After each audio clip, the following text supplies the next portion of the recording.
Click founder Prabir Purkayastha arrest illegal, చట్టవిరుద్ధమని supreme court ఈరోజు తీర్పు చెప్పింది. తక్షణం ఆయనను విడుదల చేయాలని కూడా ఆదేశించింది. మీకు గుర్తుండి ఉంటుంది, నేను కూడా దీనిపైన మాట్లాడాను. మన తెలుగులో ఈనాడుతో సహా దేశంలోని జాతీయ ఇంగ్లీష్ దినపత్రికలన్నీ కూడా ప్రబీర్ పుర్కాయస్థ అరెస్టును ఖండిస్తూ సంపాదకీయాలు రాశాయి. సో ప్రబీర్ పుర్కాయస్థ ప్రభుత్వ విధానాల్ని ప్రశ్నిస్తూ న్యూస్ క్లిక్లో అనేక వ్యాసాలు, వీడియోలు పబ్లిష్ చేశాడు. సో ఆయన ప్రభుత్వ వ్యతిరేకత ఉన్నది కనుక ఆయనను ప్రభుత్వం కక్ష కట్టి అరెస్టు చేసింది అని ఈ అరెస్టును ప్రశ్నించేవారు వాదిస్తూ వచ్చారు. ప్రభుత్వం మాత్రం ఆయన న్యూస్ క్లిక్లోకి చైనా నిధులు వచ్చాయి, ఆయన భారతదేశ వ్యతిరేక ప్రాపగండా నడిపాడు అంటూ ఆరోపణలు చేశారు. ఈ ఆరోపణలు చేస్తూ ఆయనను అరెస్ట్ చేశారు. అరెస్ట్ చేసినప్పుడు విచిత్రం ఏంటంటే, అది ఆ అధికారులు అడిగిన ప్రశ్నలు చేస్తే మనకు అర్థమవుతుంది. మీరు రైతు ఉద్యమాల గురించి కవర్ చేశారు కదా, ఇలాంటి ప్రశ్నలు అడిగారు.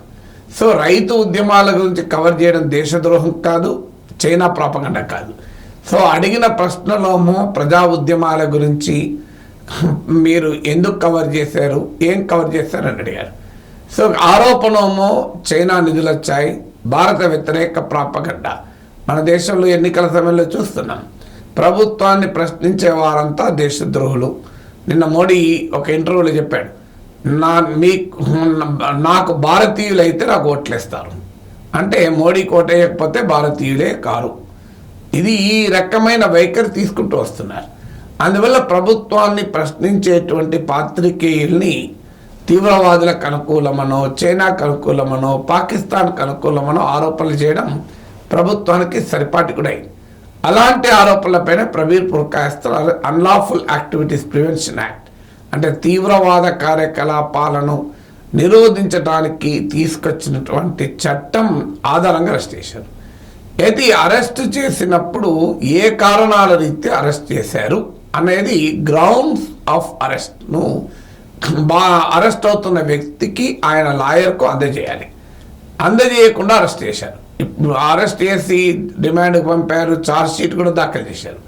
కానీ కోర్టు అన్నది ఏంటంటే, మీరు ఒక వ్యక్తిని అరెస్ట్ చేసే ముందు ఆ వ్యక్తి లాయర్కు ఎందుకు అరెస్ట్ చేస్తారో గ్రౌండ్స్ ఆఫ్ అరెస్ట్ ఇవ్వాలి.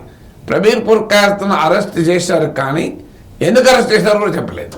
సో పంకజ్ బన్సల్ కేసులో సుప్రీంకోర్టు గతంలో తీర్పు చెప్పింది, ఒక వ్యక్తిని ఎందుకు అరెస్ట్ చేస్తారో చెప్పకుండా గనక అరెస్ట్ చేస్తే అది చట్టవిరుద్ధము అని. ఆ పంకజ్ బన్సల్ కేసును ఉటంకిస్తూ ప్రబీర్ పుర్కాయస్థ అరెస్టును ఇల్లీగల్, అందువల్ల ఇది వెంటనే ఆయనను విడుదల చేయాలని కోర్టు ఆదేశించింది. కానీ దురదృష్టం ఏంటంటే, ఈ ఇల్లీగల్ అరెస్ట్ వల్ల ప్రబీర్ పుర్కాయస్థ అక్టోబర్ 3 నుంచి ఇవాళ దాదాపు 7.5 నెలలకు పైగా ఆయన జైల్లో ఉండాల్సి వచ్చింది. మోర్ దెన్ 75 ఇయర్స్ అనుకుంటాను వయసు, 75 ఏళ్ళ వయసులో స్టూడెంట్గా ఉన్నప్పుడు జవహర్లాల్ నెహ్రూ యూనివర్సిటీలో ఎమర్జెన్సీకి వ్యతిరేకంగా పోరాడినందుకు అప్పుడు కూడా పోలీసులు ఇలాగే ఏమీ చెప్పకుండా మఫ్టీలో వచ్చి అరెస్ట్ చేశారు. ఆయన ఇటీవల ఒక పుస్తకంలో కూడా తన జీవిత ప్రయాణాన్ని రాశాడు. అంటే 50 ఏళ్ళ క్రితం, మోర్ దెన్ 50 ఇయర్స్ క్రితం ఏ రకంగానైతే ఎమర్జెన్సీకి వ్యతిరేకంగా పౌర హక్కులకు గలమెత్తితే అప్పటి ఇందిరాగాంధీ ప్రభుత్వం ఆయనను అరెస్ట్ చేసిండ్రు. ఏ కారణము చెప్పకుండా జవహర్లాల్ నెహ్రూ యూనివర్సిటీకి వచ్చి మఫ్టీలో వచ్చిన పోలీసులు కారులో ఎక్కించుకొని తీసుకెళ్లి అరెస్ట్ చేసి నెలల తరబడి జైల్లో పెట్టారు.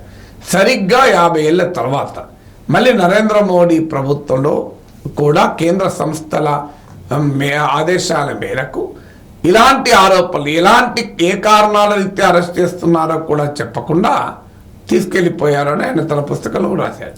అందువల్ల 50 ఏళ్ళ తర్వాత కూడా దేశంలో రాజ్యాన్ని ప్రశ్నిస్తే, ప్రభుత్వాన్ని ప్రశ్నిస్తే ఏ గతి పడుతుంది అనటానికి ప్రబీర్ పుర్కాయస్థ ఒక ఉదాహరణ.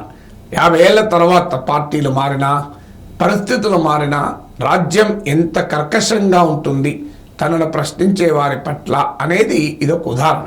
అందుకే ప్రవీణ్ పురకాయస్థ అరెస్ట్ను దేశవ్యాప్తంగానే కాదు ప్రపంచవ్యాప్తంగా కూడా అనేక మంది పాత్రికేయులు మేధావులు ఖండించారు.